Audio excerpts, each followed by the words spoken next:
Dictation start होगी 5 second बाद। Yes, civil registration system की वार्षिक रिपोर्ट के अनुसार वर्ष 2019 में कुल 83 लाख लोगों की मौत हुई। इसमें मात्र 76.4 लाख मौतों को पंजीकृत किया गया। Medical certification of cause of death पर बुधवार को जारी एक अन्य रिपोर्ट में बताया गया कि वर्ष 2020 में मात्र 1.6 लाख मौतों की ही वजह प्रमाणित की गई। यह कुल पंजीकृत मौतों का मात्र 18.9% है। ये दोनों रिपोर्ट ऐसे समय आई है जब कोविड-19 महामारी से हुई मौतों के लिए राष्ट्रीय आपदा कानून के तहत मुआवजा दिया जाए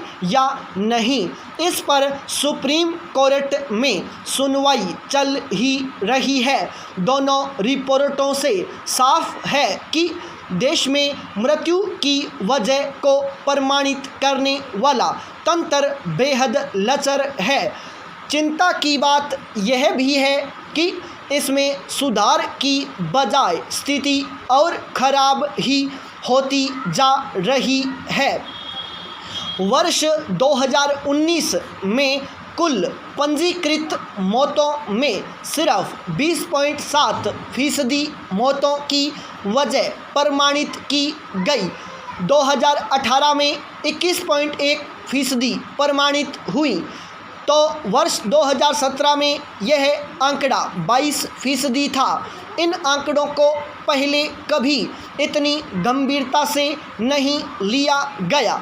यदि लिया गया होता तो कोरोना महामारी से होने वाली मौतों की संख्या को लेकर किसी को सवाल उठाने का मौका नहीं मिलता।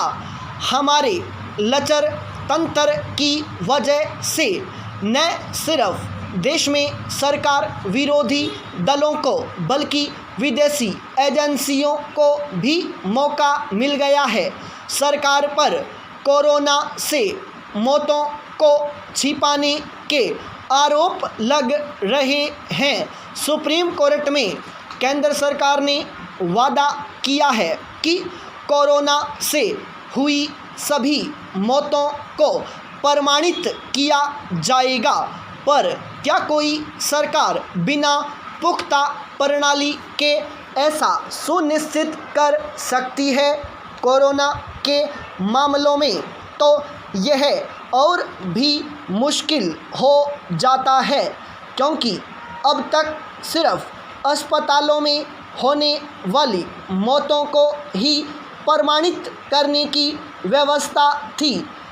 बेड, वेंटिलेटर और ऑक्सीजन की कमी के कारण बड़ी संख्या में मौतें अस्पताल के बाहर भी हुई हैं। अन्य बीमारियों से ग्रसित लोगों की मौत की वजह कोरोना मानने में भी हिचक रही, चूँकि बीमारियों से मौत पर मुआवजे का प्रावधान नहीं है। इसलिए परिजनों ने मौत की वजह प्रमाणित कराना भी जरूरी नहीं समझा। सरकार ने शीर्ष अदालत को बताया है कि कोरोना से मौतों पर मुआवजा देने की आर्थिक स्थिति में वह इसलिए नहीं है क्योंकि कोरोना पीड़ितों के लिए राहत योजनाओं पर खर्च करना है। लेकिन सरकार को यह तो समझना होगा कि कोरोना से मौतों को यदि ठीक से प्रमाणित नहीं किया जा सका तो संबंधित राहत भी लाभार्थियों तक नहीं पहुंच सकेगी। इसलिए सबसे पहले तंत्र की गड़बड़ियों को सुधारना जरूरी है। हर मौत पंजीकृत करने के साथ ही उसका कारण प्रमाणित किया जाना भी अनिवार्य होना चाहिए। पाई पैराचेंज। नाइजीरिया सरकार ने हाल ही में ट्विटर पर रोक लगा दी है। सरकार के फैसले की नाइजीरिया के लोगों ने काफ़ी आलोचना की है। लोग राष्ट्रपति मुहम्मदू बुहारी पर अपना गुस्सा उतार रहे हैं। ट्विटर ने राष्ट्रपति के उस ट्वीट को हटा दिया था जिसमें कहा गया था कि अलगाववादियों के साथ उसी तरह का बर्ताव होगा जैसी भाषा उन्हें समझ में आती है। नाइजीरिया का यह प्रतिबंध अमेरिकी सांसदों और सामाजिक कार्यकर्ताओं के लिए भी चेतावनी होनी चाहिए।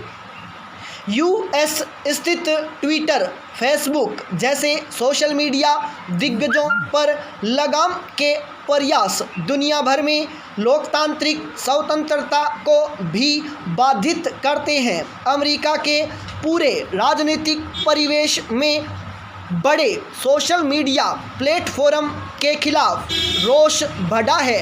डेमोक्रेट्स उन्हें गलत सूचनाओं को पनपने देने का दोषी ठहराते हैं तो रिपब्लिकन्स कथित तौर पर दक्षिणपंथी आवाज़ पर सेंसर के लिए कांग्रेस नया कठोर विधेयक लेकर आई है जो टेक कंपनियों के खिलाफ कार्रवाई करने की दिशा में पहला कदम माना जा सकता है।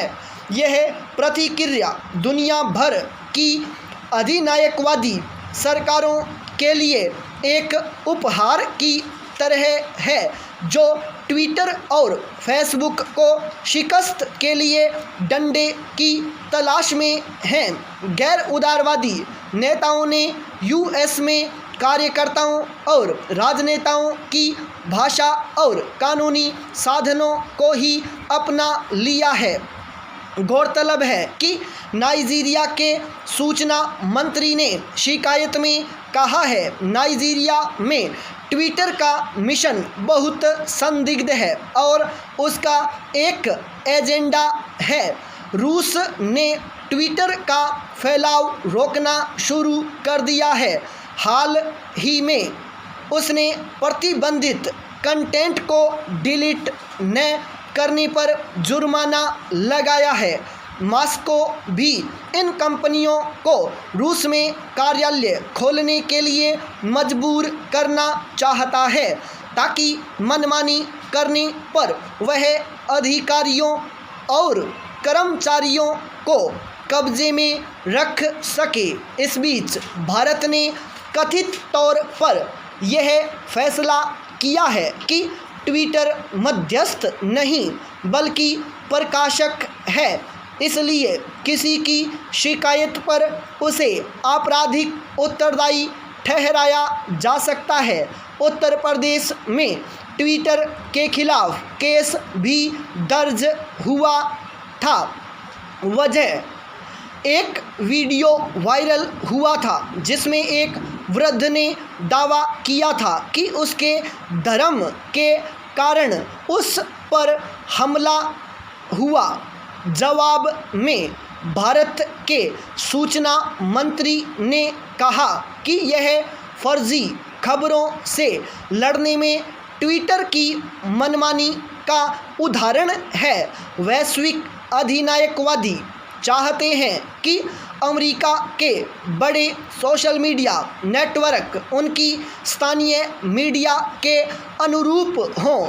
टेक कंपनियों को विवश करने की अमेरिकी कार्रवाई दूसरे नेताओं को भी नियंत्रण वाला टूल किट प्रदान करती है। इसके जरिए वे अंतर्राष्ट्रीय स्तर पर उसे उचित ठहरा सकते हैं।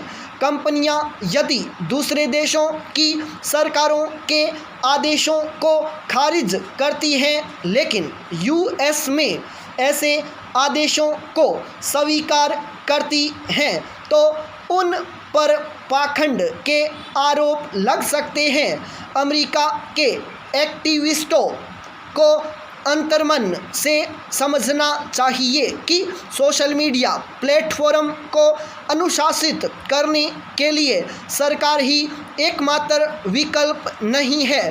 टेक कंपनियों को अपनी ताकत की बड़े पैमाने पर निगरानी भी करनी होती है। कोई यह तर्क देगा कि किसी भी राजनेता की तुलना में ये अधिक भरोसेमंद हैं। फेसबुक को भारत में अपनी टीम का पुनर्गठन करना पड़ा है क्योंकि उस पर सरकार के करीब होने का आरोप लगा था। कंपनी की इजराइल सार्वजनिक नीति टीम पर भी ऐसे ही आरोप लगे थे। दुनिया भर के अधिनायकवादी आलोचकों को ऑनलाइन या ऑफलाइन दबाने की कोशिश करना बंद नहीं करेंगे। इसका अर्थ यह नहीं है कि अमेरिकी एक्टिविस्टों और राजनेताओं को उनकी मदद करनी चाहिए। स्टॉप।